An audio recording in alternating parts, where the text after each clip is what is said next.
We've also made identifications, as the police and medical examiner have continued also to work tirelessly to identify victims and then to notify next of kin in person immediately once identifications are made.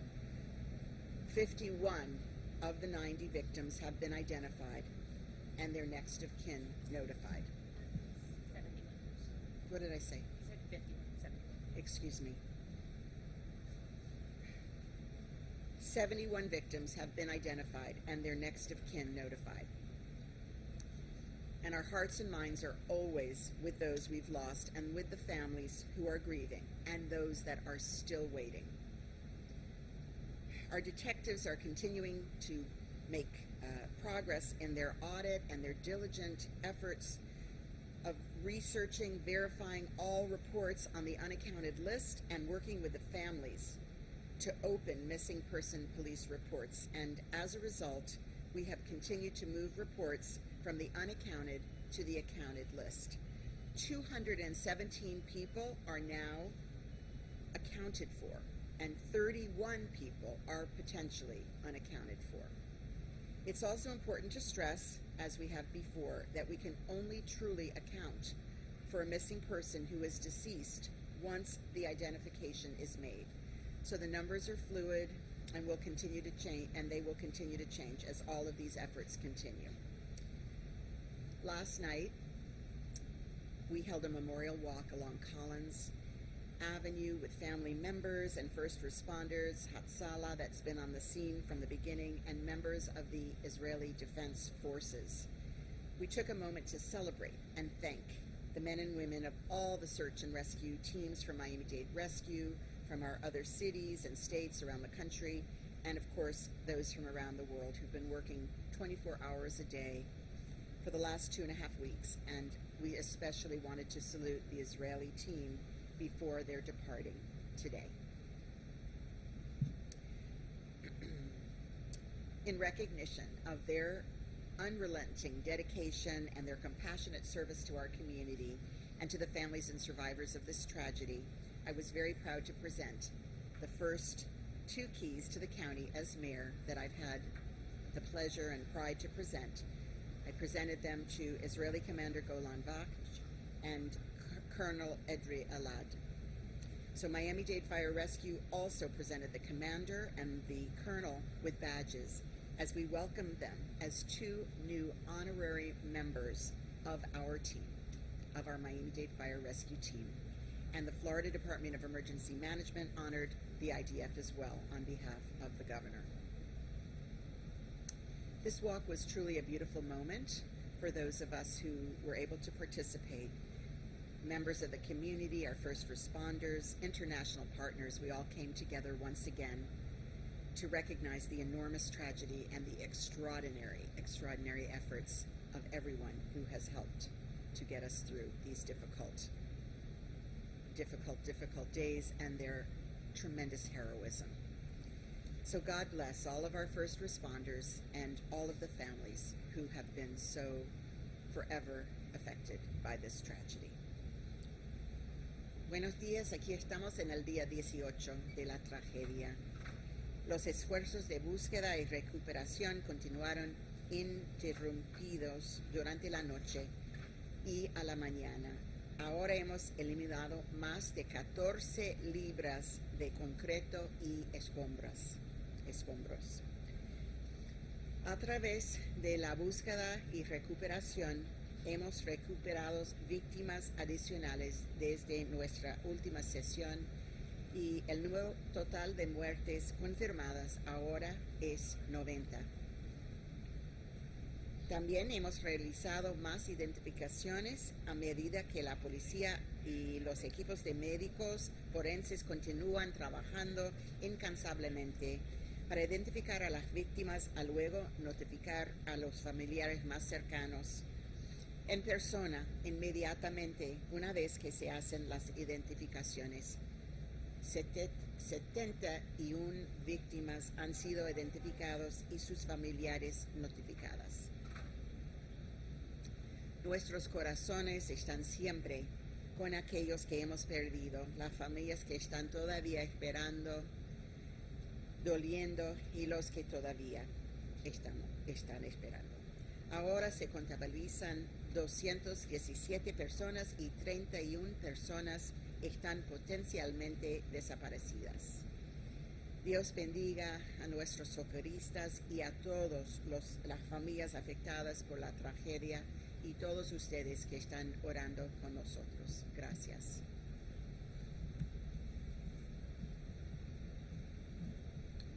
Thank you, Madam Mayor. And now Surfside Mayor Charles Burkett. Good morning. I first want to echo Mayor Cava's comments on the event last night. With all of our teams, all of our search and rescue members, the Israeli team, and the families, it was touching, it was moving, and it was important. There was a deep amount of gratitude there from the families. There was a recognition of the rescue personnel, and there was a rescue of our leaders who had made that search and rescue effort so successful over the past 2 weeks. Successful in that it's gone on 24 hours a day, 7 days a week, nonstop, and the heart and the soul that all of the members of those teams have put into this effort is just beyond words. I want to touch on a meeting that I had yesterday with our engineer regarding the Champlain North Towers. We are constantly in there doing visual inspections, and as I've said before, core samples had been sent, and apparently we're getting back some of the results. The early results on the concrete is that the concrete strength is very good and at or beyond the levels at which it should be. We're doing they're analyzing the contents and substance of the concrete, and that's going to take a little longer, but in any event, slabs are being measured, thicknesses are being assessed, weight of additional tile and finishes is also being looked at, and all these tests are being done at different times of the day. Given that our engineer has said that those buildings are breathing entities and that what goes on in the middle of the day is different than what goes on at night. After my visit this morning to the site, the intensity of the work seems to have increased further. It's a very difficult site at this time, as you can imagine. It's been 2 weeks and the conditions are very, very tough. But that hasn't slowed down the work. The search and rescue teams are out there in numbers greater than I've seen all along. There continues to be heavy machinery undertaking very delicate scratching of the surfaces with our teams nearby, so they're utilizing every tool they have. The work is still so delicate that we've even found unbroken wine bottles in the rubble and recovered them. We're also finding personal possessions as small as rings, which are also being returned to the site storage area, categorized, photographed, and saved for the families. The intel on the victims in that building, where they were and where they were expected to be, has been nothing short of incredible. This has been an extremely important component of the search and rescue. It has allowed the search and rescue teams to, on many, many occasions, pinpoint exactly where the victims were ultimately found. The Miami-Dade teams, in partnership with the Israeli team, has been incredibly successful to this end. Lastly, just as a note, one of the things that we were always looking for in the search were the stairwells, because the stairwells were thought to be areas of refuge. Sadly, the stairwells were also in very poor shape, and unfortunately, as a result of my conversation with team leaders out there, didn't yield the results that we had hoped. But in any event, the search goes on. The workers are applying maximum pressure, and the pile continues to go down well below ground level, They're at the point where they're likely seeing the cars in the parking lot. I know they're removing the cars. So anyway, the work continues. Thank you. Thank you, Mayor Burkett. And now to provide Creole translation, Leonel Leribor. Bonjour tout le monde. Aujourd'hui, nous sommes dans le 18e jour après la tragédie et nous continuons avec l'équipe nous travailler de manière assidue. Et il y a 14 millions de livres béton avec déchets qui sont enlevés sur ce site-là. Et nous faisons découverte de nouveaux victimes. Ça porte la quantité de victimes qu'on y a à 90. Il y a 71 qui sont déjà identifiés. Pour le moment, la quantité de monde que nous trouvons est à 217 et la quantité qui potentiellement nous trouvée à 31. Hier, nous avons gagné un mémorial dans Collins Avenue pour nous honorer les familles avec le premier secouristes.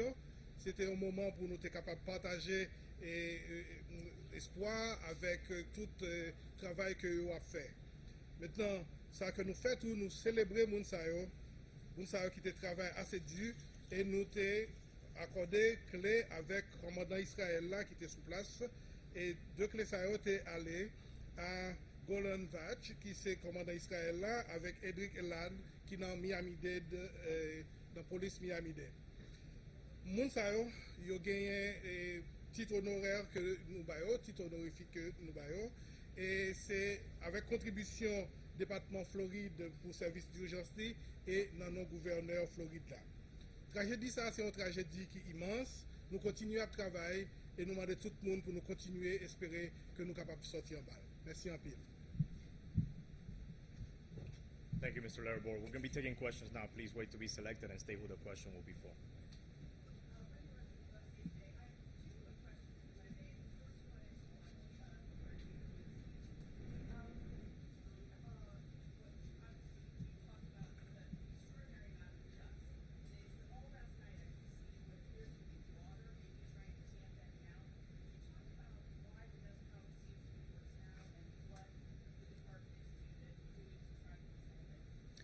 Yes, good morning. In regards to the dust overall, the inclement weather throughout this whole operational periods has assisted in the sense of minimizing the dust. Obviously, with the days with minimal rain, as the work continues in cutting and removing debris, it increases the dust production.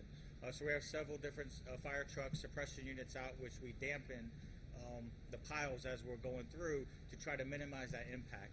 We've been air sampling, monitoring all throughout what we would say the hot zone, which is actually the rubble pile where we're working, as well as a perimeter around the warm zone. So we're constantly monitoring, the areas, what we're sampling in regards to the dust, the debris, the air particulates in the air, and monitoring around the area as well. So by doing that, by moisturing, it's minimizing the disbursement of the air particulates throughout.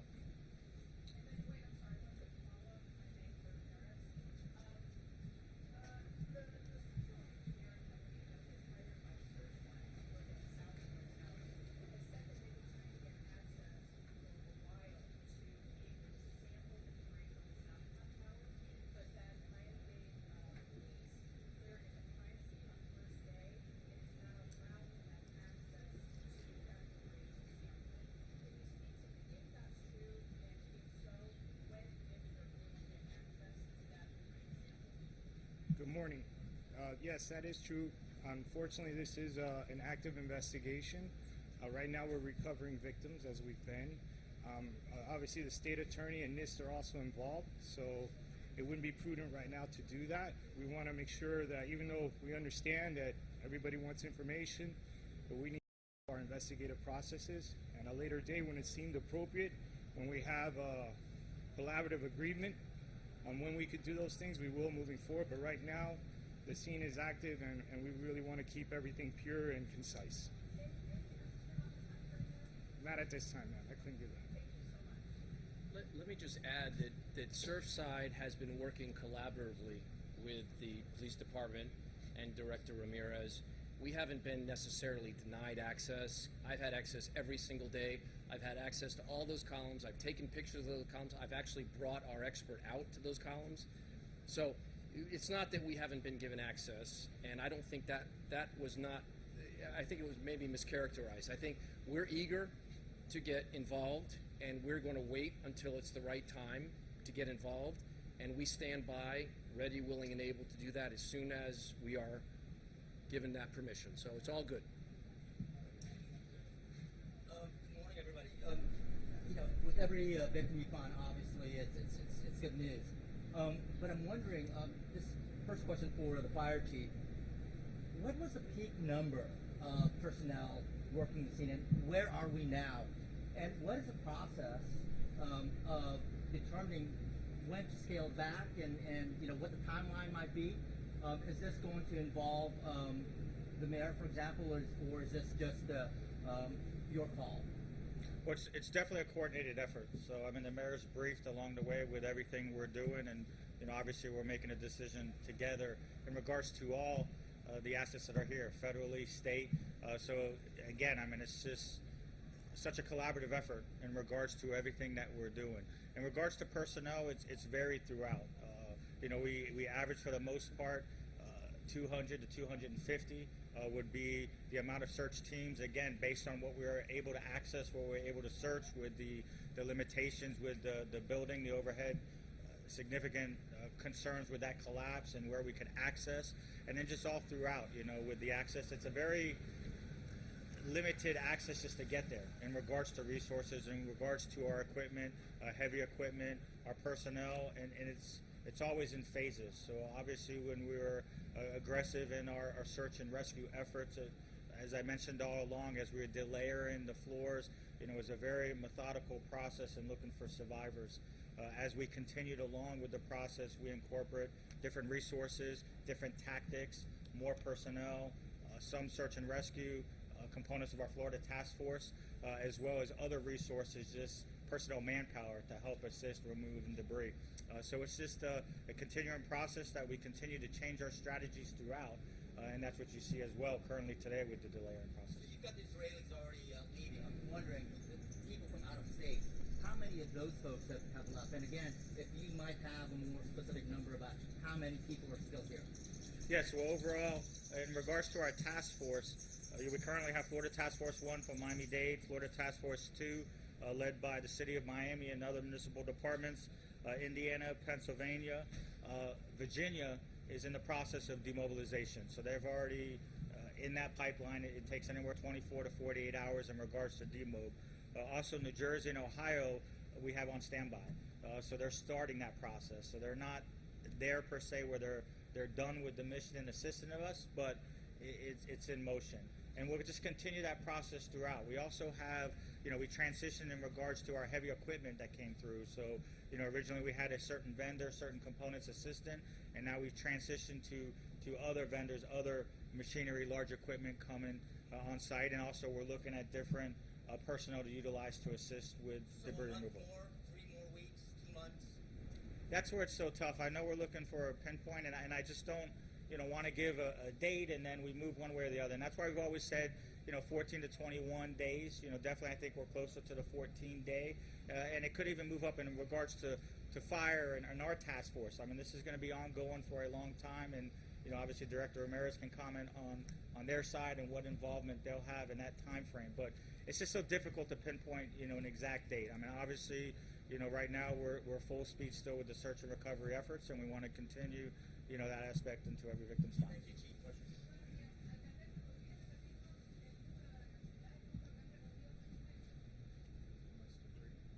Oh, sí, sí, sí. Estamos al nivel de 14 millones de libras de concreto y basura.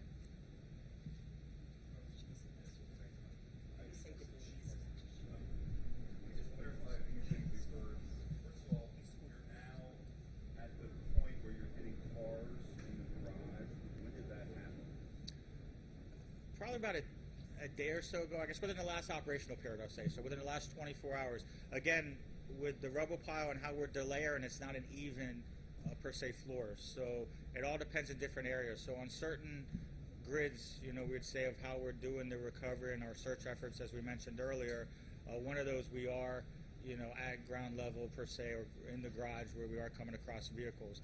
As we mentioned, there's still several floors that were within the garage. So we're continuing that delayering of each floor, and but it's all scattered throughout the rubble pile.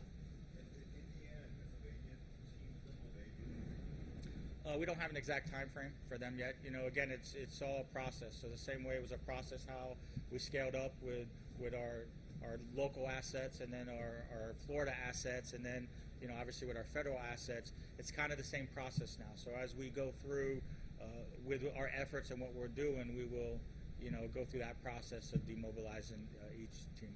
Last thing to clarify, you said 14 to 21 days, now it's supposed to go 14. What's the start of that time period? July 5th? Yeah, I don't have the exact date. I guess we're looking for windows. You know, we can provide that information of where we came to that original 14, 21 days, and you know. But again, that's just what I want to emphasize. It's tough for us to really try to pinpoint, you know, exactly, you know, time frame of what we expect that, you know, we'll be able to delayer all the debris. And we'll have the last 3 questions. I have a question for you, Sergeant Misty. It's a two-part question. One is, how many pieces of heavy equipment are your guys using? And number 2 is, I know that your crews are very well trained. They know what they're doing, and they're trying very carefully to treat every victim recovered with respect. But when you're using these heavy cranes, how do you avoid accidentally scraping up some human remains with it? Well, we have anywhere from 7 to 10 pieces of heavy equipment on scene. You know, it's been on scene throughout.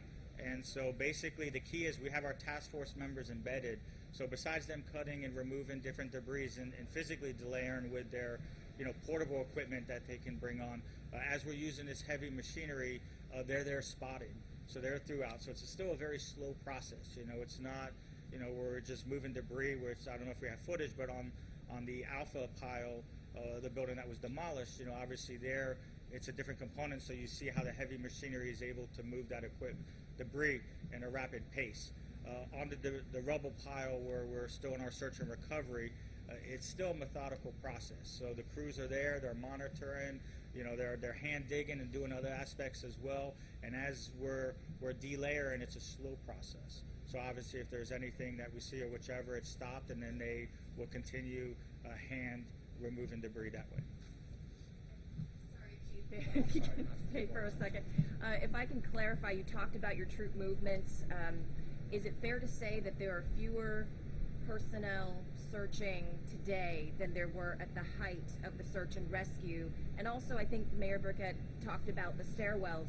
If you can maybe elaborate a little bit, if you were hoping to perhaps find more people in voids like stairwells and maybe did not, is that what was meant by that? Yes, I mean, definitely, you know, within our search and with the process, I mean, there's, you know, definitely skills that we're trained on, techniques that we look for. Due to the time when this occurred, due to the possible notifications, you know, the stairwell is always a primary. You know, just the stability of how the stairwell is built, it's hardened better than other areas per se. So with a collapse, that's where you have your greatest void space, greatest possibility. Unfortunately, the way with this type of collapse and everything coming down and another building sharing where we found a stairwell in another location per se, and also collapse and pancake, it just, you know, it minimized, you know, those opportunities. But obviously when we truly could get there and locate, and as we delayed and going further down, you know, that's where we're always optimistic in regards to our search efforts, you know, as well as bedrooms, you know. So that's the other aspect that we look, and, you know, those are primary areas that we search, but then, you know, then we have to delay other ways. So now we go down hallways, and, you know, I mean, this is what all the task force teams are trained to do. This is, you know, the processes, you know, that we go through, and that's, you know, obviously what we exercise throughout and continue now even in the recovery efforts.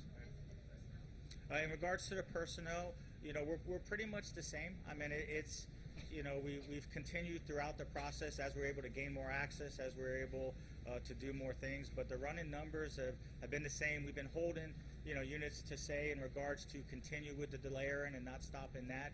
And so, you know, the average has been the same, and it's going to continue to decrease over the next few days, you know.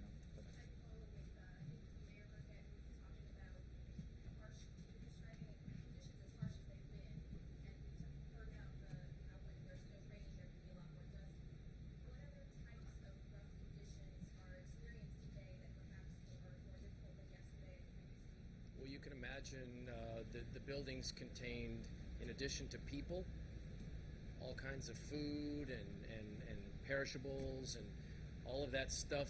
All of those contents have been in that site now for quite a long time, and that just adds to the difficulty of the recovery. And my point in bringing that up was that we've got our superheroes out there that are doing a job like you can't imagine, and the circumstances don't get any easier. It doesn't get any less difficult, and finding victims doesn't. That experience doesn't change for our search and rescue folks, and it takes a toll. But you've got to love the heart that they're putting into this, and we're all very grateful. And final question. Good morning. Two questions. The first is about that accounted for. It sounds like the number of accounted for went up by 17 in the past 2 days, which I guess means the overall potential number of victims has gone down by that much. That seems significant. Can you talk about that? And are you actually calling people and finding them living elsewhere?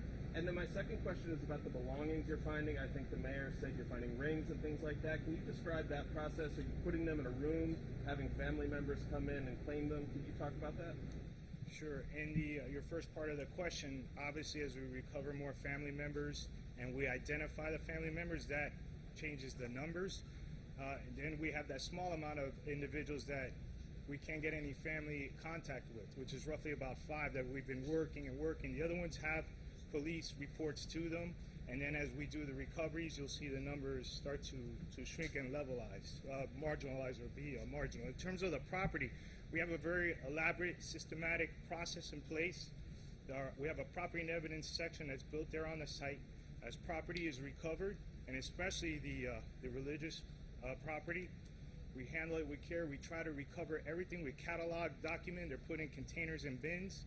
We have a legal process in place. So as we move forward during this process, there'll be an estate process, and then there'll be of those that are the survivors, their property as well. Whatever we could recover, those will be returned.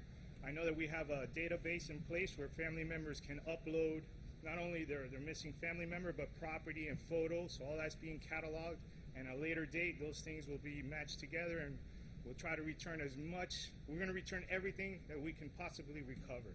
And our rabbis the other day got a nice tour to see how diligent, how careful these detectives are working to recover, these artifacts that are very important to families. It could be the smallest little thing that to a common person, it just looks like a little container, but it really means generations. It's very spiritual, and I'm just so impressed. Our officers are learning so much about culture that there's just so many dynamics here with the sadness and the sorrow. There's like a unity component. We learn about each other, so we definitely respect that and honor that. So you'll bring the families in, but you haven't done that yet. You're collecting all of them. That'll be at a later date, yes. We'll have a process in place, and we'll follow a legal process to do that. I just like to add that I took a tour of that facility that Director Ramirez is talking about, and it's amazing because the rabbis come in around the clock. They sit there and they adjudicate, the things that are religiously significant, and those are handled in a very different way. I have a picture here of Commander Golan with his glove actually retrieving a ring that he believes belongs to Brad Cohen, who is the daughter of the 12-year-old girl that I found praying at the site over her father a few days into the tragedy, who gave me this little bracelet, which I wear all the time now. But it's amazing the connection that there is between the search and rescue teams and the families. They're just not out there disconnected and looking for stuff. They actually know what they're looking for. They know where they're looking for it, and they're expecting to find these things. And in this case, they did. So the commander was very, very proud of the fact that his teams are so precise. And again, that's just another amazing attribute that we need to be aware of with respect to our fantastic search and rescue crews. Thank you, everyone. That is the last conference for today. Please stay tuned to our social media channels for any updates. Thank you.